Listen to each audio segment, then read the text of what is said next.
Hello, this is S.K. Williams, and today is not the Divine Mercy Sunday. But I didn't release a video for the Divine Mercy Sunday. So I do so now. I've been ill. The Divine Mercy Sunday is one of those holidays celebrated in the West, within the Catholic Church, predominantly, in fact, near exclusively. I don't know of any Eastern churches that celebrate the Divine Mercy Sunday. But that's because the holiday dates back to the 1930s, when Saint Maria Faustina Kowalski received a vision where Christ had asked her to appeal to the Pope to create this holiday. And Faustina was canonized as a saint. So now she is Saint Faustina on the 30th of April in the year 2000. The holiday was actually named by John Paul II, Pope, at the time. But it is a relatively new holiday, and it's not really one that was celebrated prior to the Great Schism, so Orthodox churches don't typically celebrate it.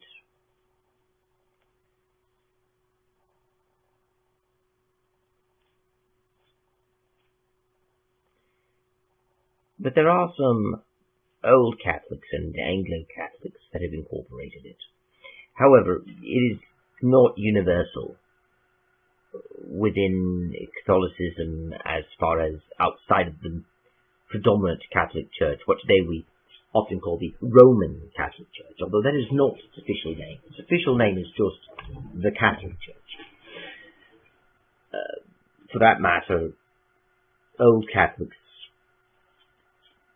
will often only consider themselves Catholics as well. Catholics have a very different view of the Church than Protestants do.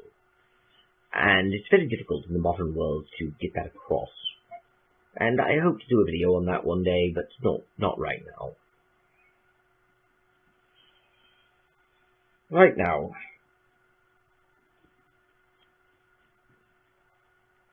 I'm focusing on next year's Divine Mercy, and hoping that Divine Mercy has shown me for being so late, but again, I have been ill.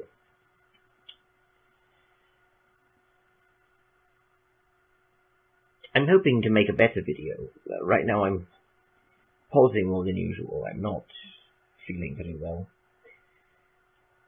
But when I feel better, perhaps in a couple of days, I shall make another Divine Mercy video and release it.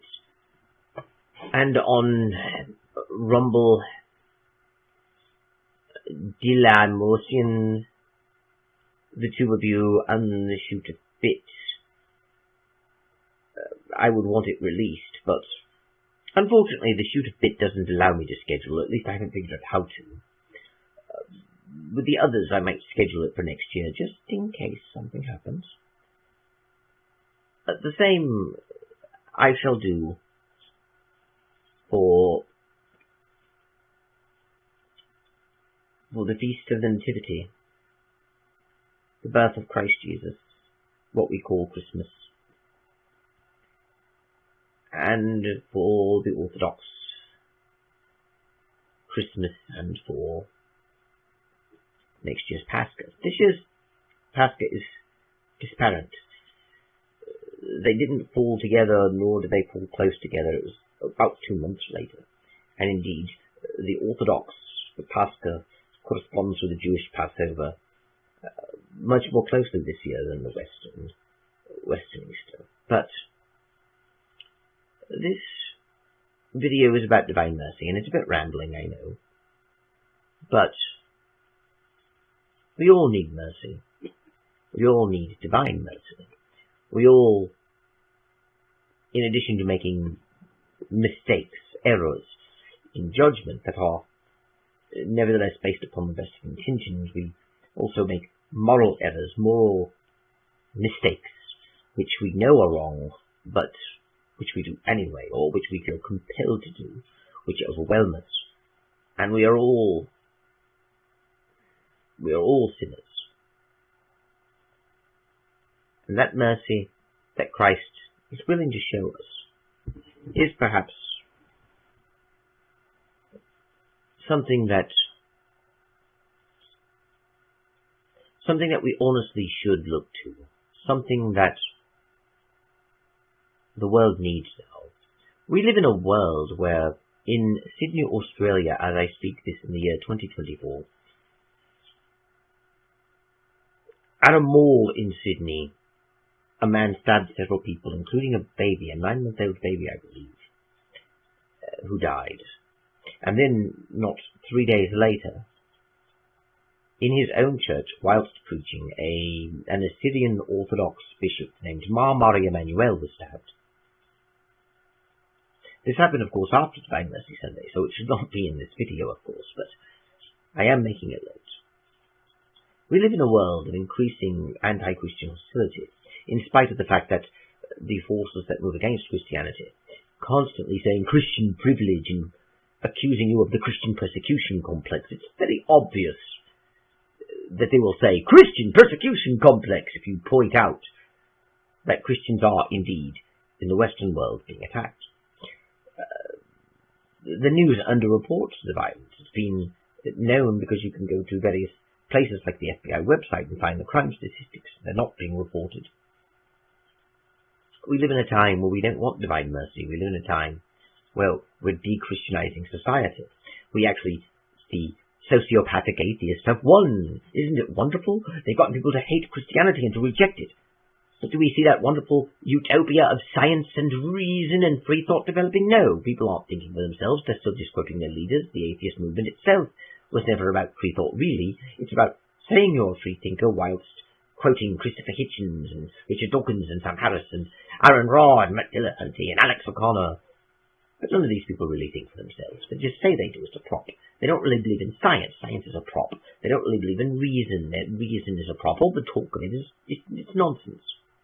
They're about hating Christians and about promoting left-wing political, philosophical ideas. And they are largely left-wing. If you haven't noticed, in the modern world, the atheist movement, the ones that call themselves the skeptic community, they're invariably left-wing politically. Oddly, they always equate religion with having less diversity, and religious people are far more conservative because they follow religious texts when there's more diversity in atheism. I've been told that a number of times, where atheists are so diverse, but they're really not. If you look up the numbers on Pew, atheists in America, for instance, are 69% of them are Democrats, and of those that are not Democrats, the majority of the remainder are not affiliated, but tend to vote liberal. Only a tiny percent of them are actually Republicans or conservatives. And at the same time, when they say religious people, they must mean only Christians, because if you count all religions, and I'm reckoning it the way our society does, which means I'm excluding atheists and all that, well, you end up with a realization that religious people in general, as our society defines them, are far more mixed. And even if you only look at Christians, there's actually more diversity even in evangelical Christianity alone than there is in the atheists of today. 69% of atheists vote Democrat, but only 53% of evangelicals vote Republican, which is still more than half, but it's still a more diverse collecting. And when you look at all Christians, especially when you look at what they call historically black churches, you see them voting Democrats. So it's not quite as clear-cut. And yet we say it is. And that's because the atheist movement is actually a revival movement. I keep hearing on various sites that there was nothing new about the new atheism other than their active hostility toward religion, but that's not true. Since the 19th century, free thought movement had the same hostility. You had Charles Bradlaugh, you had George Dick Perryoak, You had Karl Marx, and yes, Karl Marx is in there. Believe it or not, Karl Marx was a profound influence on the progressive movement, and the atheist movement at the time, the free thought movement, was largely aligned with the progressive movement. Which is also why it's odd today to equate conservatism and right-wing politics with racism, considering that the progressive movement promoted scientific racism and promoted eugenics. In fact, even though we talk about the socialists for nationalism under Adolf Hitler, euphemism, being far right-wing, the truth is the Sonats, as I shall call them, were actually left-wing politically. And the thinking was very much in line with Charles Bradlaugh or George Jacob Holyoake or Joseph McCabe or Carl Pearson or even John Draper, one of the two men who gave us the idea that science and religion were at odds and hostile to each other. He actually ran a eugenics lab, and one of the people who worked at that eugenics lab was Carl Pearson, who himself was very dedicated to scientific racism and very dedicated to eugenics. Hitler's theories were actually based not upon centuries of Christian anti-Elvinism, but rather on the works of these men and other men like Herbert Spencer or Harry Laughlin. Even though the modern myth is Christians were anti-elvish and hated the elves, and yes, elves are euphemisms for my use for a certain people. I have to use the term elves, you see, because our dear friend Al Gore runs the Tube of You, and Al Gore does not like his rhythm disrupted, you see.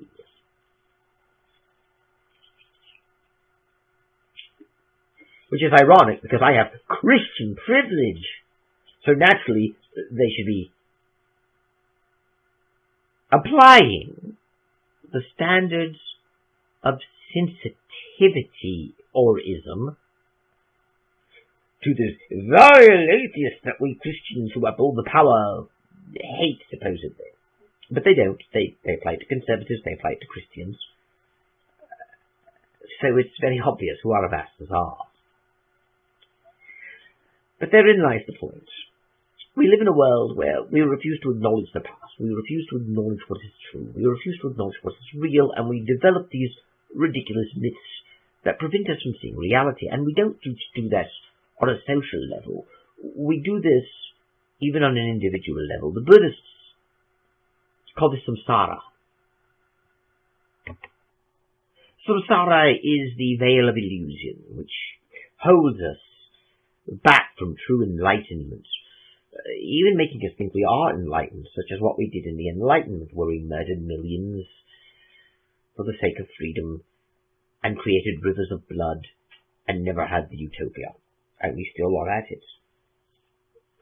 Indeed, the modern atheist community, the modern skeptics, all love the Enlightenment and say we need a new Enlightenment. And you have Steven Pinker say we need a new Enlightenment, and yet the Enlightenment was an awful time. It gave us nothing good. It was not true enlightenment.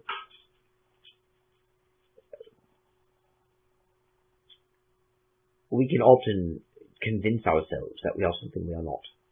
We can often do that as individuals and as a community and as a history. And that is why we have this idea, for instance, that science and religion are at odds, and how mixing religion and politics leads to tyranny. As Kavanaugh pointed out, and I had been pointing it out before he had, but you can find old posts on the internet, I'm not making that up. But he brilliantly put it out and he published it, and probably did more research in it than I did, which is saying a lot.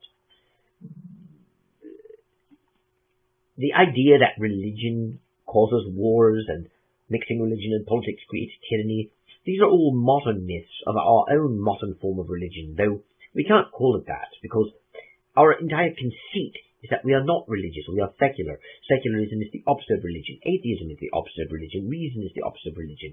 And we can't be religious, since religion is what we are condemning.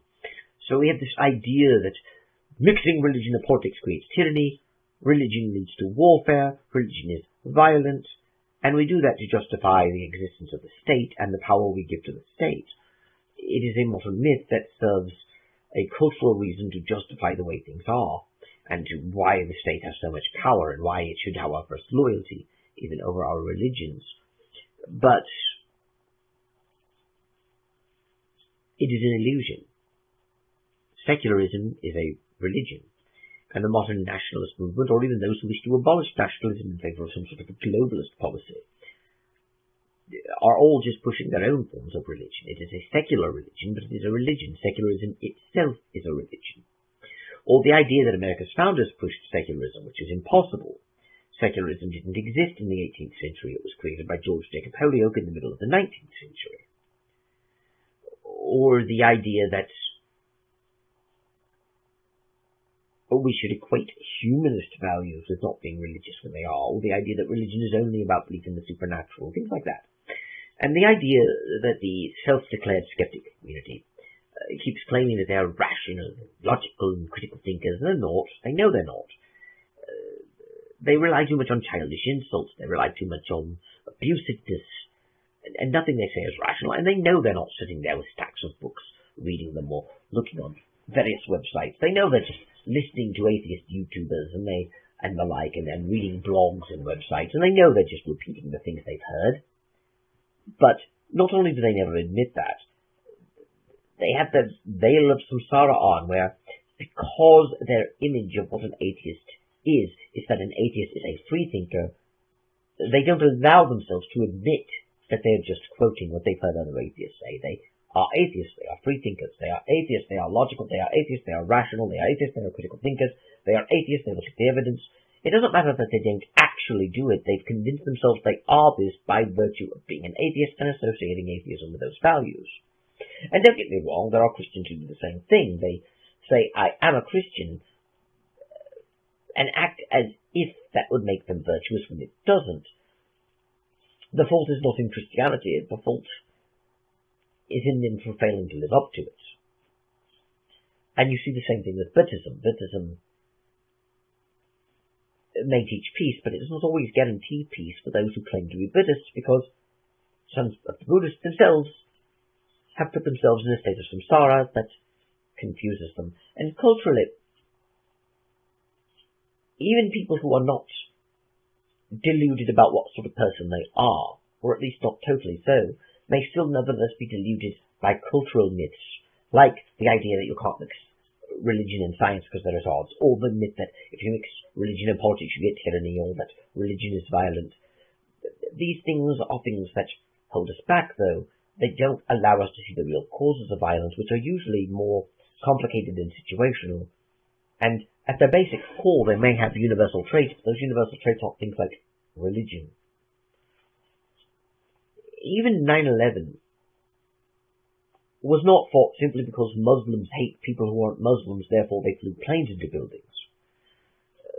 There was a complex geopolitical situation, which I don't have the energy to discuss now, but it involved a lengthy history, going back to the colonial era, and especially during the eras of the two great world wars, that left the Muslim world exploited by the West and controlled by the West.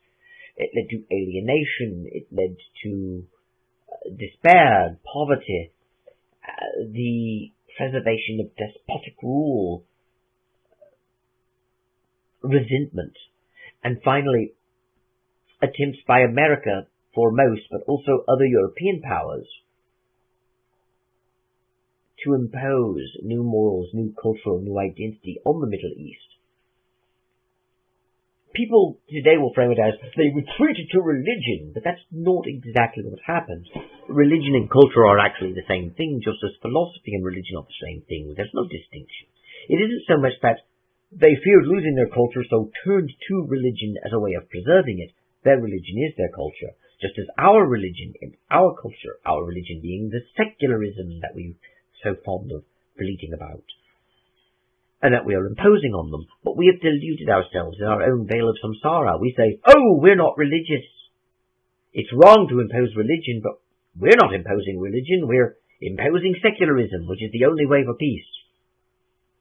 It's like how someone like Sam Harris will, with a straight face, talk about how because secularism is tolerant, we must be intolerant in the name of secularism against religion, because religion is inherently intolerant, without realizing how silly that is, and then turning about and saying, oh, look how violent those Muslims are, they're terrible, they're awful, their religion makes them inherently violent, so naturally we, the peace-loving West, must do a first strike on them and drop nuclear bombs on them, and as terrible as it is, we need to do it in self-defense. He doesn't seem to realize that he's advocating a first strike. He's advocating violence, all in the name of secularism. He is not acting in self-defense, especially when you get nuclear arms involved. And therein lies the point. We are all behind that veil of samsara, to some degree. As the St. Paul, the Apostle, said, and I am struggling to get words out with apologies. As St. Paul the Apostle said, I see through a glass, darkly. Perhaps we are all consigned, for the light is too bright for our eyes, to look at the world through metaphorical sunglasses. And the only question is how dark and how tinted our sunglasses are, and what shade and tint and hue they are. Perhaps one day I can upgrade to those tactical glasses they advertise on late night. I'm being silly now, but the point is, we're not looking at the situation honestly. We're creating these categories and inventing word play and using the definitions of words to create a construct of reality that doesn't correspond to the real facts, but actually motivates people's behaviors in the real world, to frame situations in such a way that confuses and obscures more than it helps. And sometimes that is deliberate. Sometimes we want our samsaras. Sometimes we want to fail evolution. Sometimes we want to look through that glass darkly, so we do not see the details, and we can fill it in with our imagination. Sometimes the illusion is more comforting than the truth. Sometimes we want the truth to be different. Sometimes we can justify things far better if we stay behind that veil of illusion. But therein is why we need to go beyond it. As John F. Kennedy had said about going to the moon, we do these things not because they are easy, but because they are hard. And sometimes the best and most beneficial things are those that are hard. Recently, we celebrated the birthday of a certain Charlie Chaplin from the movie The Dictator. And I brought up his socialists who like nationalism in Germania before in this video. And if you look at the dates, Charlie Chaplin from the movie The Dictator recently had a birthday. So I suppose, happy birthday, Mr. Leravis.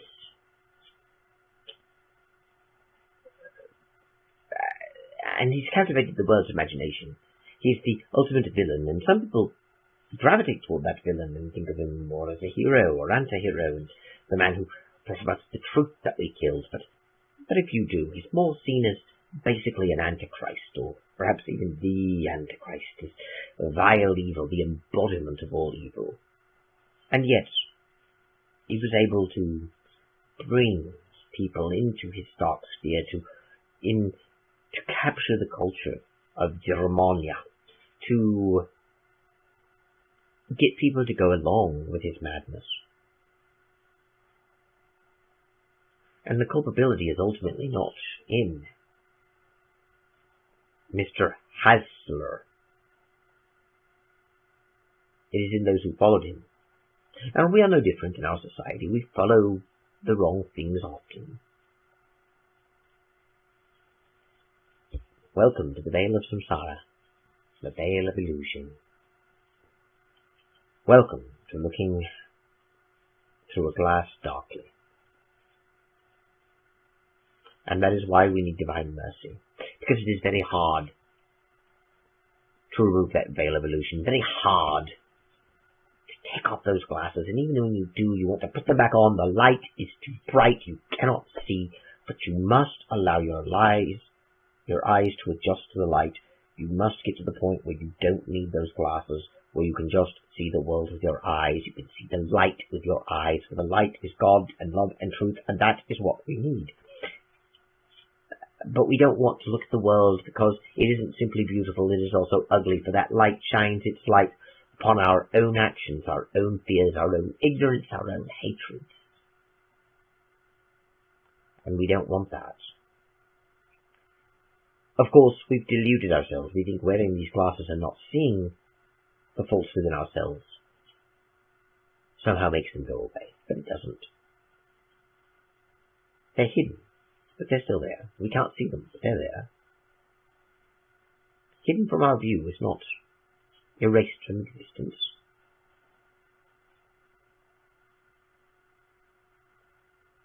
And we need forgiveness and mercy to be willing to lay aside our sins and be willing to take off those glasses even if they hurt. Perhaps it will take time. Perhaps we can just at first wear different glasses, less and less powerful, less and less thick, less and less dark. Perhaps we can eventually get to the point where we can take them off and let our eyes adjust to the light. But it's gradual, and it can be gradual. It doesn't have to be instant. It doesn't have to be that moment when you get saved and everything changes. It can be gradual. But, as has been said before, the journey of 1,000 miles begins with a single step. But we're not going to be able to take that step for facing our ugliness, facing our ignorance, our fears, our hatred, all the things we've done wrong, all the sins we've committed. Facing them is only the first thing we can do. Admitting to them, confessing them. But we still need forgiveness before we can move on. We still need forgiveness. And forgiveness will only come from the mercy of God, and hence our divine mercy. I haven't much else to say. I'm working on another video, but I'm pausing, not in the way I'm doing while speaking here, but literally only making a few seconds to a minute or two at a time.